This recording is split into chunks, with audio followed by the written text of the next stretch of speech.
boom.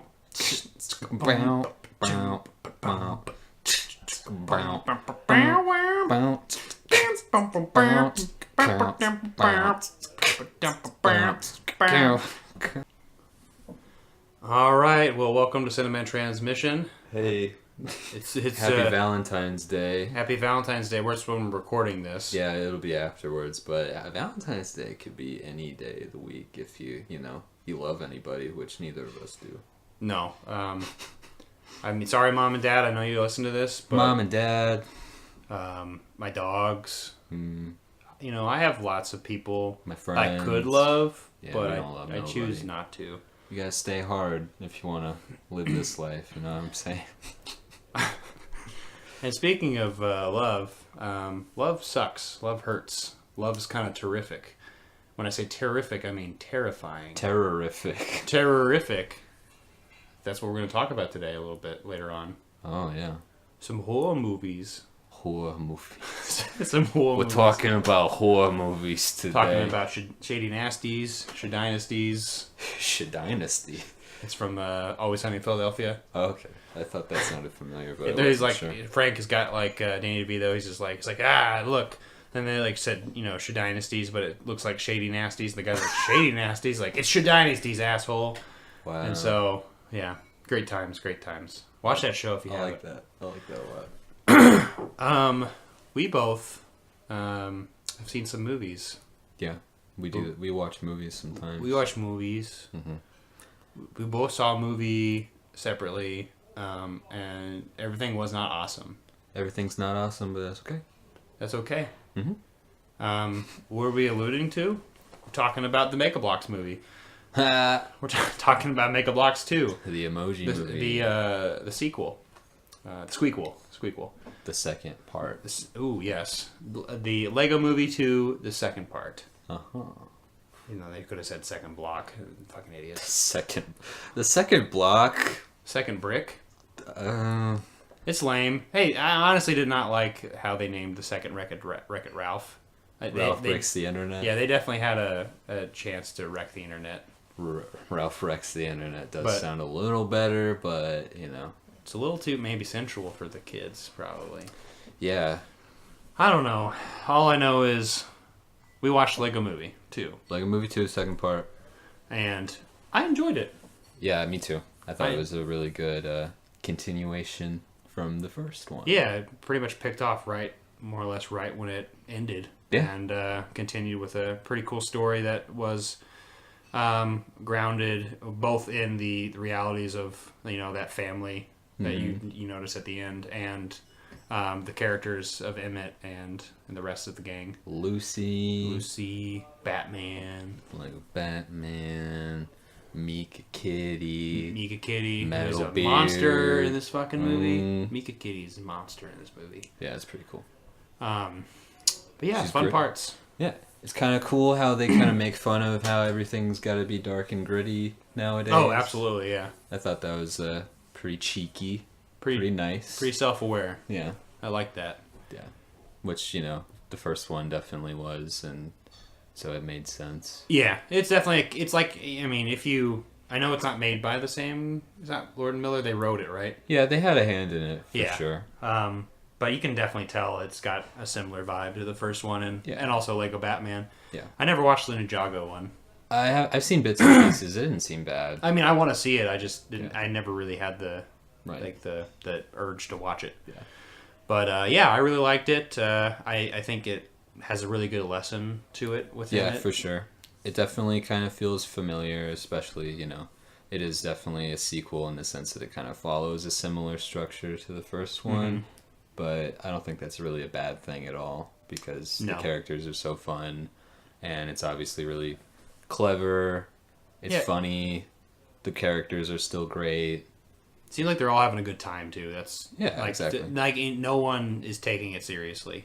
I mean, even yeah. the villains or whatever, they're like having fun with it too. Yeah, because it's self-aware. At first, I wasn't sure about how the musical numbers would play out for me, but I definitely warmed up to that sort of thing. Especially like the last one, the end credit one. Yeah, the end credit one was cool. Which I think the viewers should definitely watch this movie to check that out. There's no extra credit scene, but there's definitely a scene to watch at the end. Yeah. With some good music. It was really fun. I did not see it coming, so. Yeah. Anything else about Lego Movie 2? The second one? The sequel? The second block? Big Brick Baby. Big Brick Baby. Yeah. Go watch this movie while it's in theaters. It's good. Kind of backpacking off that, I haven't seen it yet, but I really want to. I know we talked about it a little bit, but like speaking of something very similar to that, but I really want to see the How to Train Your Dragon 3. It's about to pop out. Pop out, huh? Yeah, it's pop out of its shell. It's where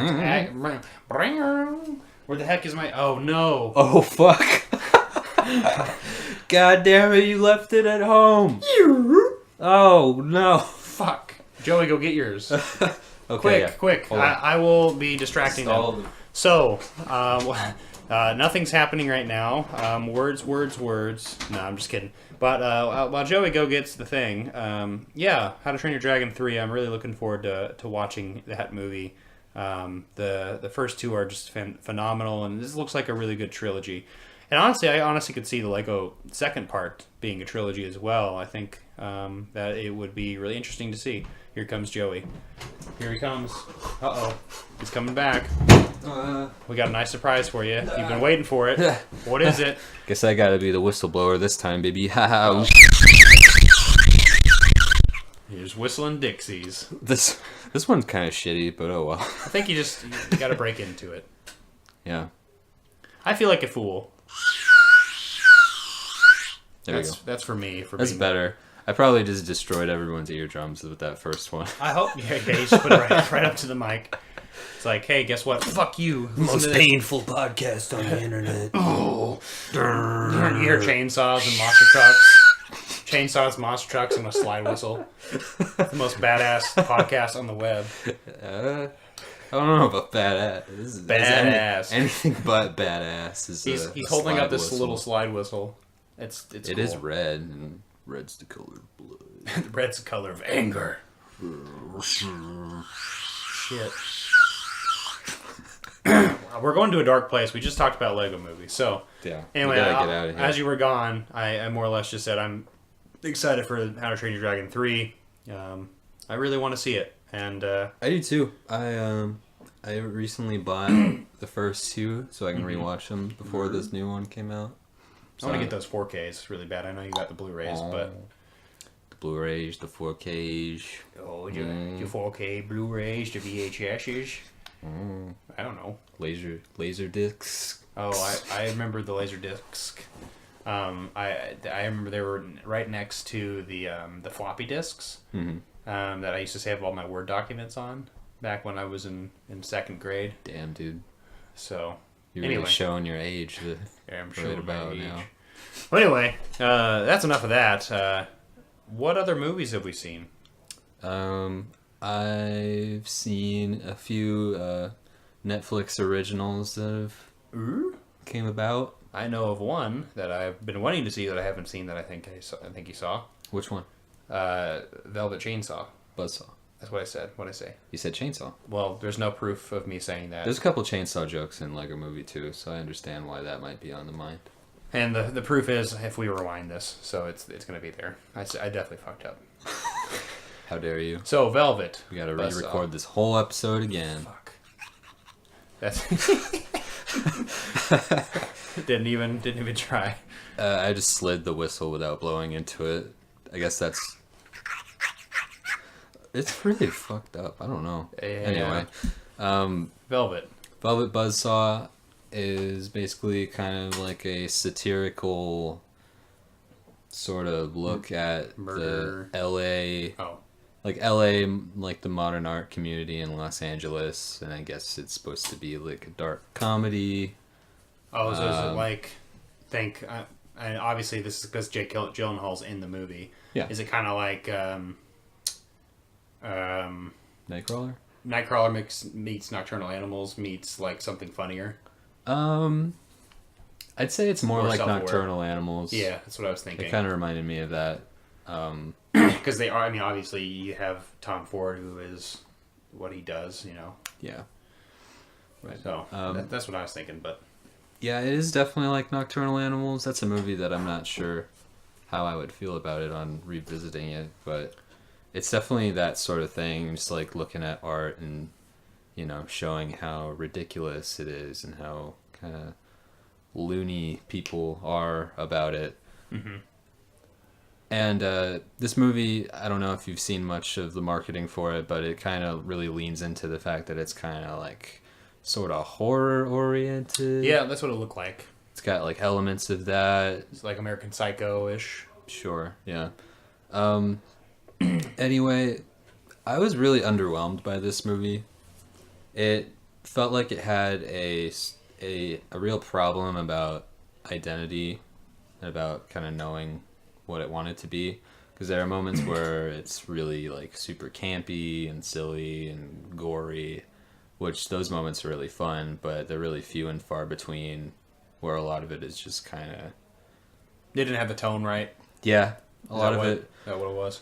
Yeah, a lot of it was just kind of me wondering, like, okay, they're just kind of making fun of how pretentious art is, or are they really kind of being sincere here? Mm-hmm. I don't know. I was just kind of left in the dark by a lot of it, but it has its moments, but it's really, really long, and those moments aren't really enough to really recommend it, I don't think. Sure.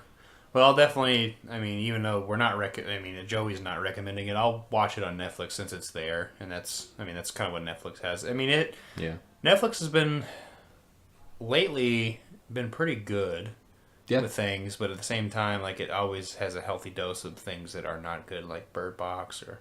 Right, which I never saw. Yeah, that's fine. I'm sure some listeners are all about the Bird Box. Just kidding. I know if you're listening to this, I know you're not into Bird Box. At least by now. I don't know.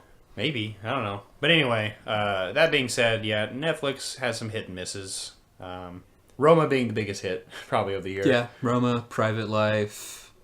Still have not seen Ballad of Buster Scruggs. I got Private Life on Blu-ray. Haven't seen it yet, though. What? And Ballad is, I would say Ballad's like my number 2 after Roma. I didn't know that came out on Blu-ray. That's cool. Yeah, I got that with Widows, actually.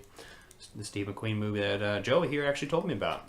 About a year ago or so when we were up in Kansas City. Oh, yeah. You know, going to a couple concerts, and then he's like, hey, Steve McQueen's making a new movie, and I made the joke of, oh, you the guy from Bullet? Bullet?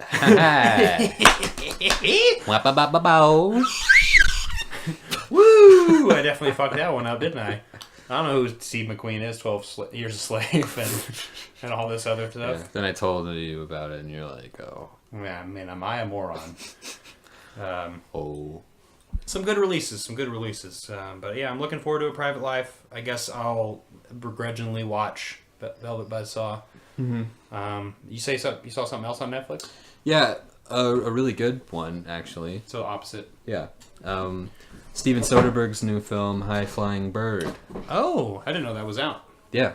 It's another one that he shot on an iPhone. Like Unsane. Like a lot like Unsane, which I think is great. I love Unsane. I don't think you liked it very much. I thought it was okay. I like the concept of it a lot more than the execution, I think. The reason I say that is I feel like the acting was a little strange for me. Yeah. Like, when I say that, I mean, like, I mean, this might be just me reading into it, but I honestly think that probably Stephen with the iPhone probably being there, I mean, if you were like, you know, to watch them film that, I bet it was probably pretty awkward.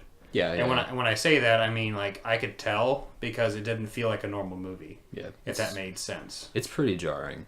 But yeah, I mean, the movie is definitely effective. Yeah. Yeah, it's just not I need to rewatch it, honestly. Sex Lives and Videotapes still my favorite thing he's done. Yeah. But I still need to see more. Yeah. I really dug Unsane a lot. And this is another film that he shot on an iPhone, which I think he makes that work a little bit better this time around. Okay. It's not as distracting, I don't think. He kind of... Isn't this about... tell me what it's about. Yeah, it's basically like about this basketball agent. It's during the NBA lockout. So that means that, you know, like, there's nothing really going on with them.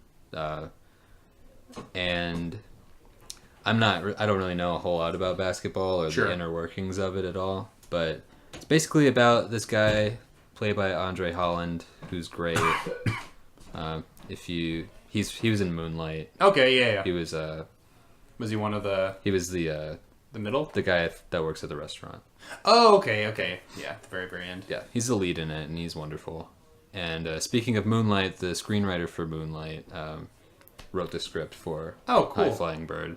Yeah, and it's a great time. It makes that world really vibrant and exciting, even if you don't really know a whole lot about the subject. I've always that sort of thing, or the inner workings of it. So is it kind of like, obviously, like you said, it's off season. Is it kind of like Moneyball in a way for basketball? It is kind of like that. Okay, it's like cool. Moneyball, but it's more. I think it's a little bit more ambitious about what it's trying to say. More of a character piece? Yeah, it's more a character piece. It's more kind of like a social critique, or like a critique of sort of like systems that kind of work to keep people in the dark and not really know what's happening, while kind of tricking them in the process. Mm-hmm. Yeah. It felt a lot like... Tonally, it felt a lot like Soderbergh's heist films that he's done in the past. Okay. Like Logan Lucky or the Ocean's series. Oh, so, that's interesting. Yeah, it totally fits right into his wheelhouse, even though, it's obviously like about sports, which isn't really something he's done before. So that feels like a weird cross of like Ocean's 11 and Unsane. Yeah. Like a combination of those, but it's a basketball movie. Yeah, it's a movie about basketball, but it's not really a sports movie. I'm looking forward to it. Yeah, it rules. It's got such great dialogue. It's directed really well, of course. The cast is excellent too. Swish. So, yeah. That's all I gotta say. That's a 3-pointer right there. 3-pointer, slam dunk. Goals, field goal. Nope, we're touchdown. Going touchdown. Home run, grand slam. Are we talking about breakfast menu stuff now? Yeah. We're, what's that? You get 3 pancakes. Yeah, you get Denny's or something? You get your sausage. You get your scrambled eggs. Get your sourdough bread. Get your slammers. Orange marmalade on that shit. Ooh. Ooh, here we go. Wow. Well, Netflix. I'll have to look into it. I saw a few things too. I'm not going to talk too much about them, but the very, very end of last year, I kind of got the Universal Horror Monster movie 30-pack. Because, there's 30 of them. Oh, damn. So, like, there's the 8 that everyone knows. So there's, like, Dracula, Frankenstein, Bride of Frankenstein, Wolfman, Invisible Man, The Mummy. You have The Creature from the Black Lagoon, and I feel like I'm missing one more. Why am I missing one more? Phantom of the Opera. And so, this is the second Phantom of the Opera, the one from the 40s, not the original one from 25. Not the one with Gerald Butler? Yes. No. This cutoff is in the 50s. Thank God. I called him Gerald on purpose before Gerald. Anybody comments. Gerald. Enters the YouTube comments to prove me wrong when I am knowingly making fun of his name. Are you going to keyboard warrior this? Are you gonna try to fact check this as we're doing this podcast? Well, guess what, sucker? The podcast is already recorded. We're putting it up right now. Bitch. But no. Too bad we don't have one of those. We actually do need to get an air horn. It would probably. I would do a squeak. Blow out your microphone. We broke it. Sorry. Podcast is canceled forever now. But you can't hear this part. Type out an apology. We're gonna have to send us your email addresses down below, and we'll just send out an apology. Get on our mailing list. P.O. Box. Send us your shit. Fan mail. Yeah, send us all your stuff. But anyway, I got this big box set, and like I said, those 8 movies, but they're also that comes with all the ones that are like the B and C movies that came along with them. Mm-hmm. So like Dracula's Daughter, The Son of Frankenstein, Abbott and Costello Meet the Mummy, stuff like that. And some of them are really, really fun. Like the Abbott and Costello ones are really cool. But I've only been on like the first disc. The coolest things that I saw, I'll just say two. I watched the Spanish version of Dracula, which is actually a different movie. Oh, yeah. They filmed it actually at night at the studio, the same studio that they filmed the original. They literally just would, the director would watch what they did during the day. He'd watch the feedback or whatever, and then he'd try to improve on it with the cinematography and stuff. And so it was really cool. Interesting. And besides that, though, there's so it's visually, I think, better, but I don't think the acting's better because Bela Lugosi's like pretty powerful, like he's pretty perfect for that spot. Yeah. As what he does, but like I'm gonna have to look it up. I think his name is Victor. Something. Let's do this. As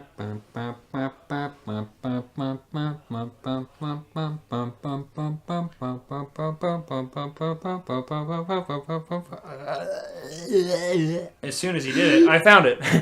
He just died. Carlos Villares, or if I'm probably saying his name wrong, but that definitely wasn't worth almost dying over. No, it wasn't. But he has some really silly faces, like silly faces. He's looking at it now. I see. A much sillier looking Count Dracula than Bela Lugosi. It's stuff like that like makes me like. I wish you all could see this, but I mean, just type in Spanish Dracula 1931, and then you'll see all those silly faces. But anyway, I liked it. It was a pretty good movie. It's longer too than the original. It's like by 30 minutes. Actually, so there's different names too for the cast members and stuff, so it's pretty cool. Besides that, I saw Abbott and Costello meet Frankenstein, and that's with the Wolfman, Frankenstein, and Dracula. The only person I think in that movie. Oh, now I have to look it up again. Here comes the music. I'm gonna do it slower this time, so maybe that might help. Here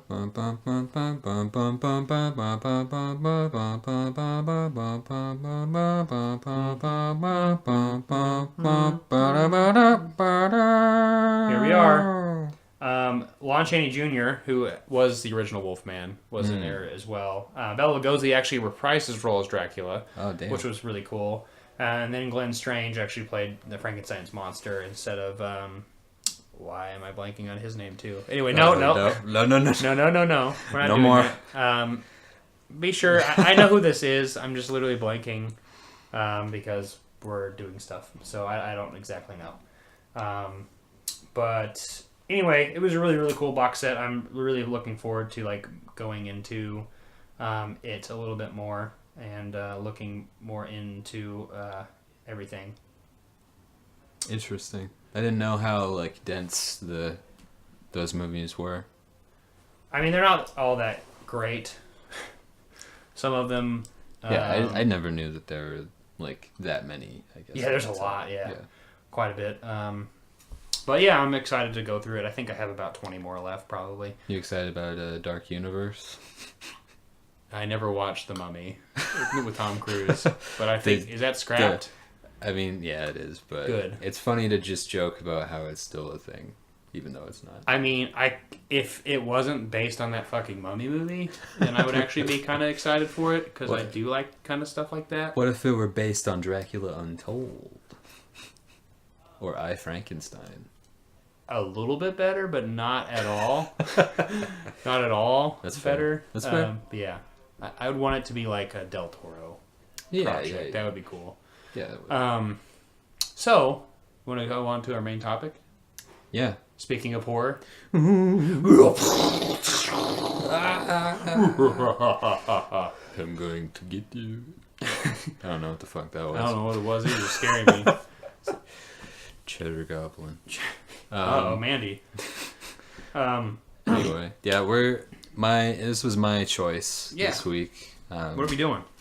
My selected topic was due to, in recent years, especially this past decade, it's kind of been sort of a golden age for independent horror films.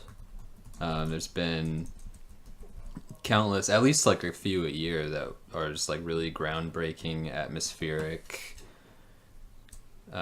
independent horror films that have really kind of made a big impression on film culture, I guess you can say. So this week I wanted to kind of highlight some that would definitely apply to that, while also being a little bit lesser known than some of the bigger ones. So this time we won't mention stuff like The Witch or Hereditary, The Babadook. It Follows, which I think those are all great. Those are all amazing movies, and those are all going to be, I honestly think, in the next 20, 30 years, going to be just considered classics. Yeah, in their own right. I mean, Hereditary has already made a huge splash. It was. It's made its impact for sure. And The Witch did too, even though it definitely did. I think it was like one of the first of that type of kind. Yeah. To like divide the audience. Right. Obviously, we're more on the fucking love it side. Mm-hmm. Yeah. But anyway, you want to go ahead and say we're gonna pick 3 movies each? Yeah, we've got 3 each. Recent independent horror films that might be a little lesser known that people should check out if they are into this genre or are curious to find more stuff that's like the films that they have seen out there. Which one do you want to talk about first? We could talk about The Eyes of My Mother first. That's my first pick. It came out in 2016, and it is a sort of brutal... Very, very brutal. Holy shit. Brutal, cold, harsh, evil little movie. Yeah. Directed by Nicholas Pesky. I'm not sure how to pronounce his last name. Pesky. Yeah. Pesh, maybe. Yeah. Depeche Mode, right? Yeah, he listens to Depeche Mode. Anyway. The Eyes of My Mother is one that I first heard about when I premiered at Sundance that year. It was pretty divisive at the festival because... The content inside it. Yeah. But one of my favorite critics, David Ehrlich, gave it a really positive review and said that he compared it to the Texas Chainsaw Massacre. Yeah, absolutely. And I think that a blender was in the background and there it sounded like a chainsaw. He's coming. Fuck. Anyway. Absolutely. I agree with that. Yeah, I think that's a great comparison because it definitely feels the way that the Texas Chainsaw Massacre feels when you're watching it. It's extremely nightmarish.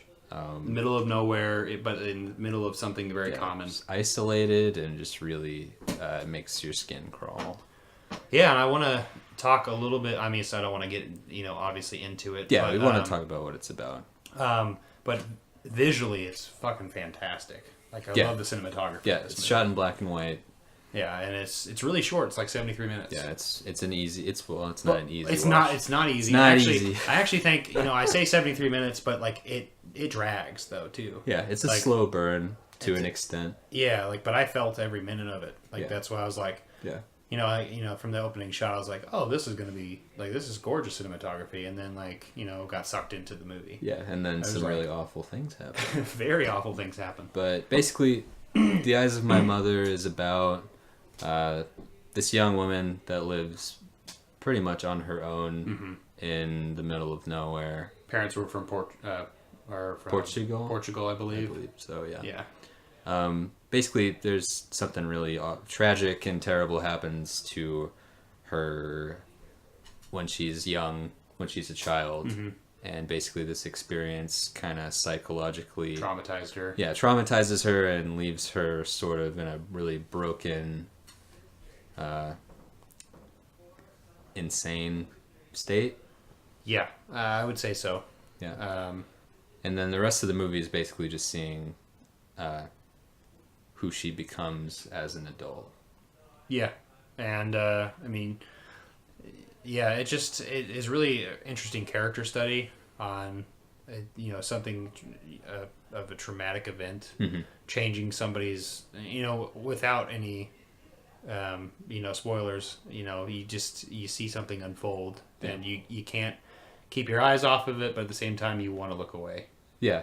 like because like this is just it's hard to watch. It is. It's a very hard to watch movie. It's really hard to sell this movie too. Yeah, but if you're out there and you are into that sort of thing, you enjoy kind of being disturbed. It's definitely one to check out. I think it's extremely effective, and it does what it sets out to do extremely well. And that director actually just has a new film come out. Really? Yeah, it's called Piercing. This was his first movie, right? Yeah, it's his debut feature. So Piercing. Yeah, Piercing. It stars Mia Wasikowska and Chris Abbott, and it's sort of like another sort of a serial killer sort of thing with the two of them. And I really want to watch it. It sounds very intriguing, and it looks like it's kind of in the same wheelhouse as The Eyes of My Mother, but maybe a little bit lighter in tone. A couple weeks ago. Yeah, so that sounds interesting. Yeah. I wonder where it'll even freaking come around here, but yeah, I think it's on demand right now. Gotcha. Yeah. Well, I think that is a good way to start. Really, really dark. Probably the darkest movie of the movies we're going to talk about. Mean movie. It's a mean movie. So now we're going to get a little campier, but yeah. But when I say campier, I mean in the vein of just the time period it feels like it could be in. Yeah. The movie I want to talk about first is The House of the Devil. This came out in 2009. I recently saw this. I actually saw this a couple weeks ago, and I saw it twice actually because two of my friends wanted to see it, and I was really obliged to see it again because it kind of has a 70s and 80s aesthetic to it that is really, really cool. And, in a kind of one of those slasher. Yeah, it definitely senses. It definitely has. Definitely makes you think of that, but it also, it doesn't like rely too much on that, you know. No, it's a short movie too. It's not that long. It's I want to say an hour and a half or something like that. Yeah. So probably 90 to 100 minutes or something. Let me look here. It's directed by Ty West, who I know. Yeah, he's definitely become a really prolific figure in independent horror. He's also kind of done other things besides that in his later career, but yeah, I watched The Innkeepers, which I thought was all right. Yeah, he's not. I don't really love. This is easily his best thing that he's done, I think. Yeah.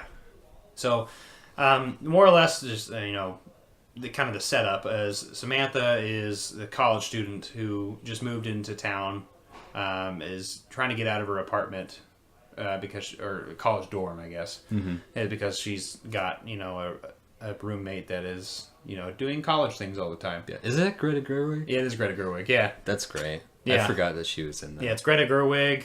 Oh no, that's not her roommate. Okay, but she is in it. She's in it. That's her best friend. Her friend. Yeah. Okay. But anyway, so her roommate, she's trying to get a new place, and it kind of starts off with her like talking to an apartment, person who why can't I think of landlord. Apartment person. Apartment person. They were talking to the apartment person, and then what she did was she saw this ad for a babysitter, and next thing you know, wowee. Yeah, she goes and answers the babysitter. She goes to the house of the devil, the titular house. Yeah, that's the name of the movie. So that's all we're gonna say about that. But I really liked it. It has a pretty good soundtrack. It's got some pretty cool songs in it. Yeah. I think it's used creatively. Yeah. Tom Noonan's up in there. I think he's like the one of the. I think he might be the person that owns the house. Mm-hmm. Yeah. He's one of those classic horror icons, I believe, if I recall. Yeah. He's just a great character actor. Yeah. He plays a pretty chilling old man. Yeah. So. But yeah, I thought this movie was really fun. It's definitely one of those movies that, like I said, it has a foot in the old aesthetic and a foot in the modern aesthetic. Yeah. And it kind of balances it pretty well. Yeah, it's a good blending of the two sensibilities instead of just being like, hey, it's this old style that and like a lot of recent stuff. Yeah, I mean, it has a little bit of It Follows. Yeah. Connected to it a little bit, but just a lot of just really and It Follows and Halloween and a couple different things, but it's pretty cool. There's a lot of really cool shots in this movie too. and a lot of really cool sound effects and like just performances. Yeah, I thought were just fantastic. And Jocelyn Donahue, who is the main actress in it, I thought was phenomenal. Yeah, and obviously Greta Gerwig as one of her best friends is really mm-hmm. cool too. Mm-hmm. She definitely played a role that she normally doesn't play. Yeah. So that was interesting to see. Yeah, it is cool. But that's my second pick. Anything else? All right. Let's move on to Joey's second. Number 2. Number 2. My second choice was Good Night, Mommy. Good night, Mommy. Hi, Mommy. Good night. Mommy, I want to go to bed, Mummy. I want to see this movie, but I didn't get it yet. What can't I go to bed, Mummy? Because. Why'd you do that to me? Why'd you do that to me? Why did you do that? Oh. So we're as we said that, we're on the IMDb page, and as we said that, there's a giant advertisement for A Star Is Born on there, which is beautiful. Yep. I think the internet's listening to us, probably, motherfucker. Anyway, Good Night, Mommy. Internet's a motherfucker. Good Night, Mommy is another quite unnerving little movie. That's what I've heard. I believe. I'm not sure what country it Germany? originated from. I think it's German. Let's see. I want to be certain. Yeah. Don't want to. German. The country's Austria. The language is Germany. Okay. Yeah, it's a German horror film. That is basically about these two children who live into a new house with their mom. It's also another secluded, isolated environment, and that definitely kind of amps up the tension. Mm-hmm. Because these two kids start to question if their mother is actually their real mother when she returns home with these bandages on her face after she got this so-called surgery. Oh, okay. And the way that this film really stuck with me because of the way that it plays around with its location and how this home that... I was going to say, the home is pretty open, right? It looks like it looks... It's a really, really nice. Beautiful house. Yeah. But this movie accomplishes something in making that location really, really disturbing and depressing. You don't want a house like that. Yeah, it's... like, I don't think I've seen a movie that made just, like, sunshine pouring through, like window, like a window pane? I'm trying to... Why can't I think of the word? The blinds. Sunshine just coming through blinds, and it's really, really disturbing for some reason. Yeah, it's that kind of thing. All three of my movies are like that. So yeah, I was gonna say that. I'm sorry. It's fine. It's horror. What do you expect? It's horror movies. It's horror movies. Okay. Be kind to horrors in the sewers. Just put your complaints down in the comment section below, brother. I'm just doing some kind of Hulk Hogan, Macho Man, Randy Savage combination. I don't know what's going on. Macho Hulk, Randy Hogan. Oh no! Snap into a Slim Jim. All right. Uh-oh. Nah, that's okay. Yeah. Okay. I put it down.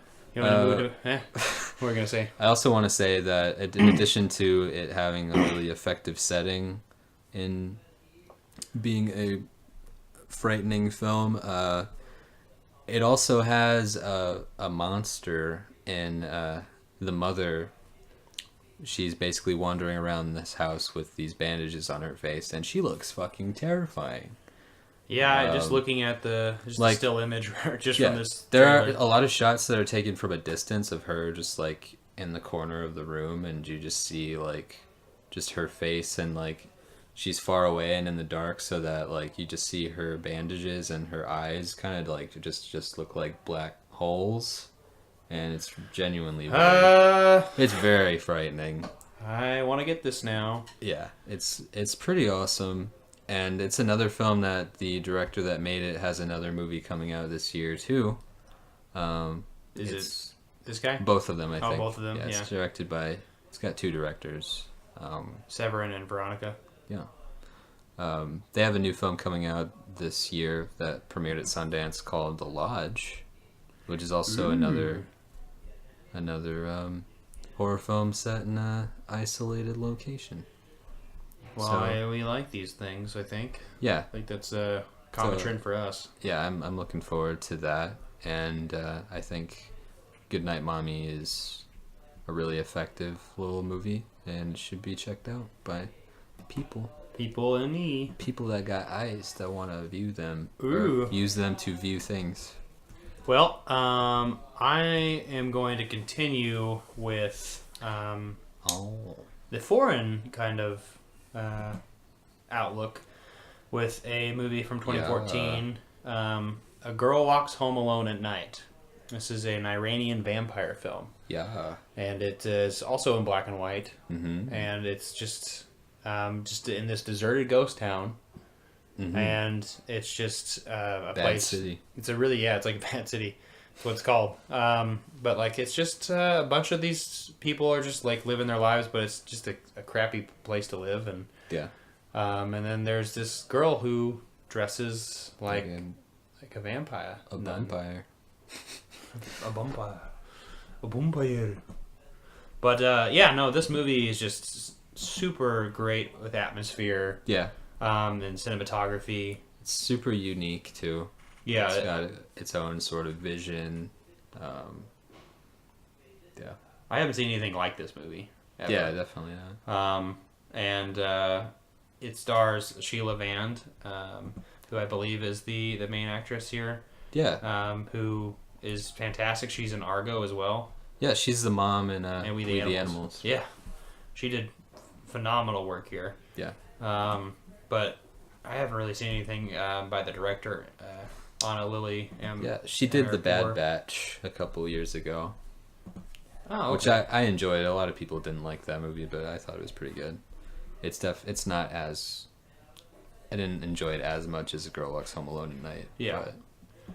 Well, like we were saying, this movie's really unique in a sense because it's showing a part of the world where you don't expect to see vampires, kind of, in a way. Yeah. But it's also just, it's a unique perspective. Yeah, it's a new take on that genre, and it's really cool. And it builds up, and I think, like the theme of the night is the seclusion part. Mm-hmm. Like a lot of this stuff, I think the horror of like what mankind has to deal with is always tied to loneliness. Yeah, in some kind of capacity, isolation, emotionally or physically. That's what a lot of the the other films, the bigger ones that we mentioned, are a lot like too.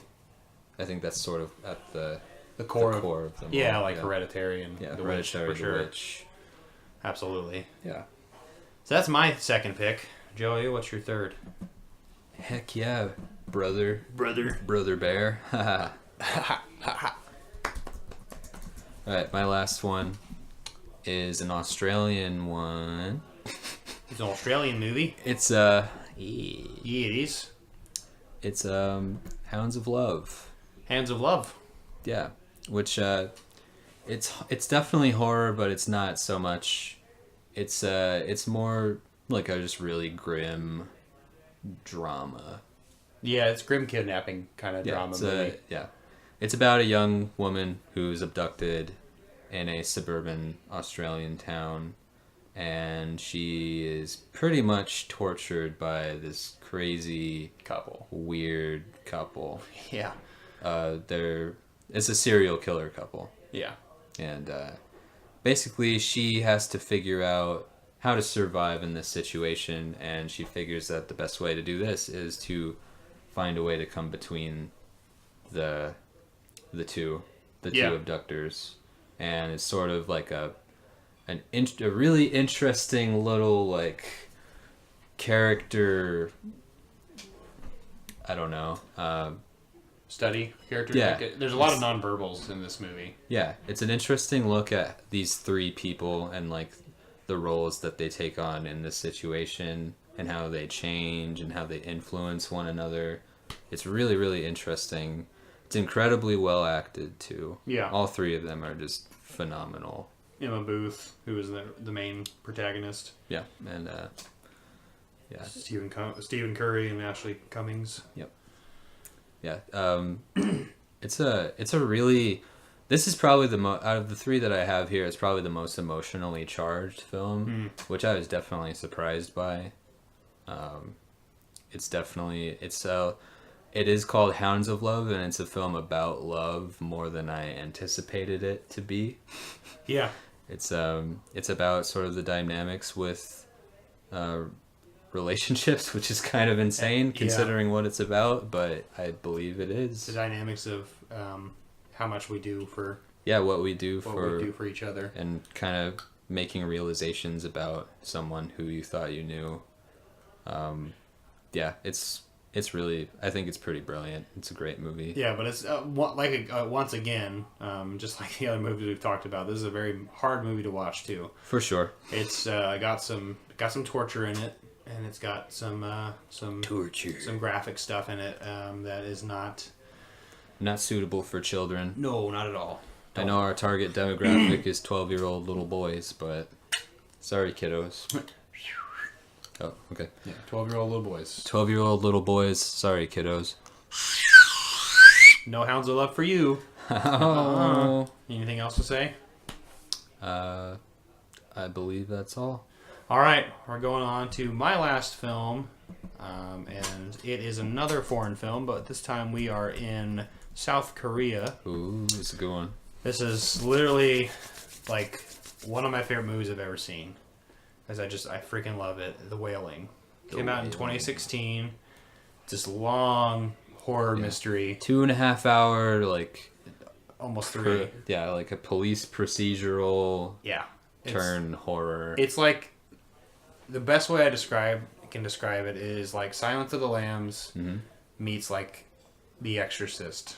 Yeah. And also like Dawn of the Dead. And like a lot of weird... other things. It reminds me a lot of Zodiac at times. Yeah, that would be like Zodiac and Silence and So this movie, if you are a fan of, even if you're not even so much a fan of horror, but you do like a good mystery. Yeah, like those epic mysteries like that we just had named off, like Zodiac, Silence of the Lambs, that sort of thing. This is definitely one that you should check out. And it's just strange. Okay, so more or less, this town in the middle of nowhere in South Korea that's like not affected by all the industrial industry of the city is starting to see a lot of crazy crimes and murder, and like houses are burning down and things are going on. Like pretty much every 10 minutes of this movie, something crazy is happening. Yeah. So it's like it's a mad movie, but you're like, what the hell is going on here? Like, and so this detective from the city. Is coming in there, and they all think I'm not gonna say anything else. There's spooky shenanigans. Lots of spooky shenanigans. They gotta call the Ghostbusters. The mystery machine rolls through, and they're like, "What's going on?" And it's just Scooby's there and Shaggy. Yeah. Who like Scoob? Who like we gotta get out of here? Like Raggy. That's the first time on the podcast I did that. I think my Scooby was better than my Shaggy this time, which is usually the opposite. I mean, it was you went for it. Yeah. Well, we got to entertain these guys. We had a good time. Ladies. I was laughing. We had a good time. But The Wailing is a long movie, but if you stick with it and it's foreign, but whatever. Honestly, because this movie is just so damn compelling. Honestly, I can't wait to watch it again. Listen up. If you're one of those motherfuckers that's like, I don't want to read a movie, I want to watch a movie. Listening. Stop listening to us talk. Like, what are you doing? Yeah, I can't get that either. Yeah. But this movie is just amazing. And I've put it in, like I've already done on my own channel. I've put this as one of my favorite horror movies.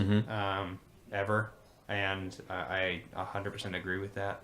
Again, I'll just back it up. So yeah, it's great.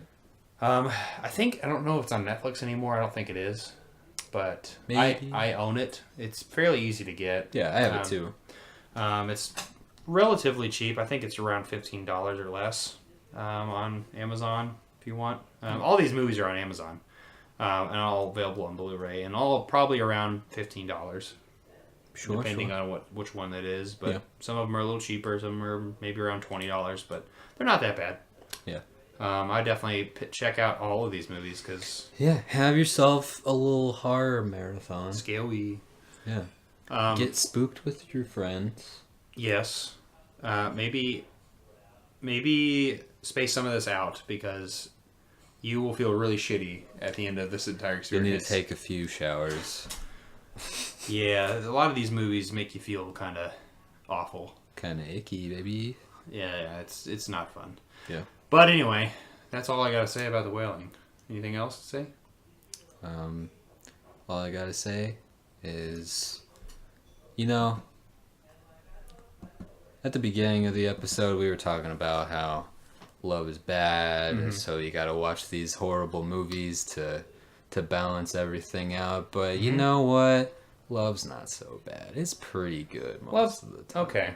I think Love's pretty good. Love's pretty good. So I think that's what we learned here today. Love ain't bad. It's pretty good, I guess. Love is blind.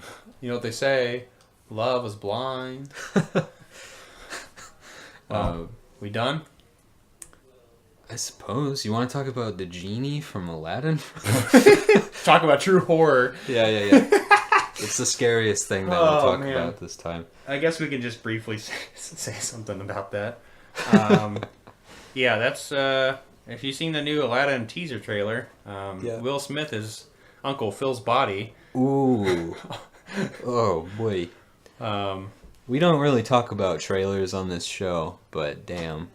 That's something we had to mention real quick. Yeah, speaking of horror.